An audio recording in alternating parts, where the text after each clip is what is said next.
Selamat sore Bapak Ibu dosen Universitas Jakarta. Kita kali ini akan menjelaskan tutorial penggunaan aplikasi Siakat khusus untuk dosen Fakultas Ilmu Administrasi, Fakultas Hukum, Fakultas Ilmu Sosial dan Ilmu Politik, Fakultas Teknik. Nah, di dalamnya kita akan melihat beragam fitur sehingga memudahkan Bapak Ibu dosen dalam mengajar, dalam menuliskan beberapa penelitian yang telah terlaksana maupun kegiatan pengabdian kepada masyarakat. Baik, Bapak Ibu, silakan membuka aplikasi Google Chrome dan juga bisa menggunakan Mozilla Firefox. Bapak Ibu tinggal menuliskan siakat.universitasjakarta.ac.id. Nah, setelah Bapak Ibu masuk ke dalam aplikasi Siakat atau Sistem Informasi Akademik milik Universitas Jakarta, Bapak Ibu bisa login menggunakan NIDN bagi yang telah memiliki NIDN, nomor induk dosen nasional, dan juga passwordnya menggunakan NIDN. Nah, bagi dosen yang belum memiliki NIDN, maka kami telah menginput data sesuai dengan program studi yang ada di setiap fakultas. Contohnya Fakultas Hukum, kita tuliskan IH, Ilmu Hukum IH 008 maupun 009. Nah, kemudian untuk passwordnya, Bapak Ibu yang belum memiliki NIDN juga mengakses dengan kode username-nya. Nah, setelah Bapak Ibu dapat login, maka akan tampil beragam fitur di dalam Siakat khusus dosen. Nah, yang pertama adalah fitur akademika. Di dalamnya terdapat subfitur perkuliahan, KRS, dan penilaian. Nah, untuk pertama kali, Bapak Ibu dosen harus mengisi dengan lengkap seluruh profil atau identitas diri Bapak Ibu, baik itu gelar akademik yang ada depan seperti DRS atau insinyur maupun gelar akademik yang terdapat di belakang seperti SHMH ataupun MA maupun SMI dan MSI dan lain sebagainya. Kemudian Bapak Ibu juga harus menuliskan tanggal lahir, kemudian tempat lahir, kemudian mengisi identitas agama. Nah, lalu alamat dengan lengkap dan nomor kontak serta email yang aktif. Kemudian setelah terisi dengan lengkap, Bapak Ibu dapat menyimpannya, maka dengan otomatis data identitas diri Bapak Ibu dosen dapat tersimpan di aplikasi Siakat. Dan ini menjadi database program studi maupun di tingkat universitas. Selanjutnya, Bapak Ibu kembali lagi kepada fitur akademika. Nah, pada subfitur perkuliahan terdapat aspek nilai mata kuliah. Misal, Bapak Ibu mengampu mata kuliah budaya Betawi. Nah, maka di dalamnya poin-poin harus dituliskan hal apa saja yang akan menjadi penilaian. Nah, kemudian Bapak Ibu pada subfitur selanjutnya terdapat jadwal kuliah. Nah, Bapak Ibu hanya melihat pada semester berapa Bapak Ibu mengajar. Misal pada filter semester Bapak Ibu tinggal mengklik. Nah, maka akan muncul di dalamnya jadwal mata kuliah yang akan kita ampu selama 1 semester, khususnya di semester genap ini. Nah, kemudian Selanjutnya Bapak Ibu juga dapat melihat jumlah mata kuliah yang akan Bapak Ibu ampu.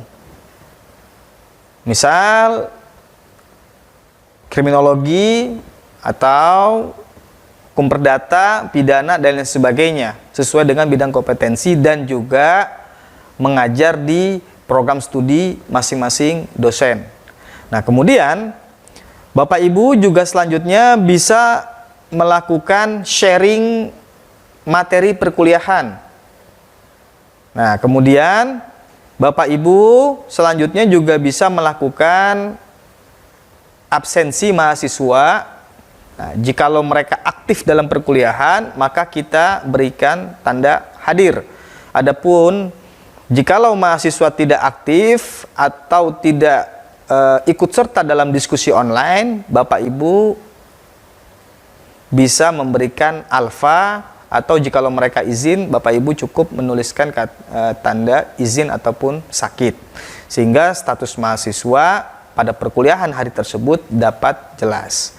Nah, kemudian selanjutnya Bapak Ibu selaku dosen di lingkungan Universitas Jakarta, bagi mereka yang mendapatkan tugas untuk menjadi penasihat akademik, Bapak Ibu bisa melihat jumlah mahasiswa yang dibimbingnya ada berapa, kemudian di semester berapa dan angkatan berapa.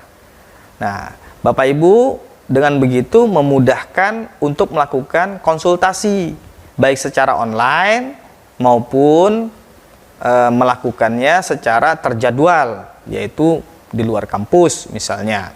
Nah, kemudian bagi mahasiswa yang melaksanakan tugas akhir, nah, Bapak Ibu juga bisa melihat jadwal bimbingan untuk skripsi maupun tugas akhir.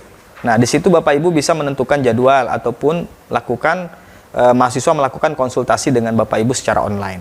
Nah, kemudian pada fitur selanjutnya yaitu adalah KRS. Nah, setelah mahasiswa melakukan pengisian KRS, nah, maka dosen pengampu mata kuliah berhak untuk melakukan konfirmasi, sehingga ketika Bapak Ibu mengajar di kelas 2A pada prodi ilmu hukum, atau misalnya di semester 2 di prodi ilmu administrasi niaga, maka Bapak Ibu berhak untuk melakukan konfirmasi KRS, sehingga jumlah dalam satu kelas dapat terisi dengan baik. Nah, jadi tidak ada lagi istilahnya mahasiswa bodong, yaitu tanpa status atau tidak memiliki kelas. Nah, kemudian pada fitur yang terakhir yaitu kolom penilaian, di dalamnya ada dua subfitur, yaitu nilai semester dan juga nilai tugas akhir. Nah, perlu ditekankan, di setiap akhir semester, tentu dosen melaksanakan ujian akhir semester. Nah, maka di setiap fakultas memiliki batas waktu untuk entry nilai. Jika Bapak Ibu melebihi batas waktu yang ditentukan oleh fakultas, maka dengan tersedianya ketua program studi maupun pimpinan fakultas berhak untuk memberikan nilai dengan kategori B bagi dosen yang telat untuk melakukan input nilai atau yang tidak sempat untuk menyerahkan nilai. Nah, kemudian pada sub fitur yang selanjutnya yaitu adalah tugas akhir mahasiswa. Nilainya Bapak Ibu bisa memberikan penilaian, sehingga setelah terlaksananya seminar skripsi ataupun bimbingan, Bapak Ibu bisa memberikan penilaian. Nah, sehingga nilainya nanti akan tersimpan dengan baik di dalam siakat dan akan diolah oleh program studi, dan nilai tersebut akan dijadikan nilai akhir maupun kumulatif prestasi mahasiswa. Nah, demikianlah tutorial mengenai penggunaan akun sistem informasi akademik Universitas Jakarta khusus bagi para dosen. Semoga Bapak Ibu dapat menggunakan aplikasi Siakat dengan mudah dan dengan baik, lancar, sehingga tidak terjadi hambatan yang di luar batas kemampuan Bapak Ibu. Nah, untuk selanjutnya dan lebih jelasnya, insya Allah kami dari universitas akan mengadakan pelatihan secara online yang jadwalnya telah kami kirimkan dan kepada tiap pimpinan fakultas. Demikian, wassalamualaikum warahmatullahi wabarakatuh. Terima kasih Bapak Ibu dosen.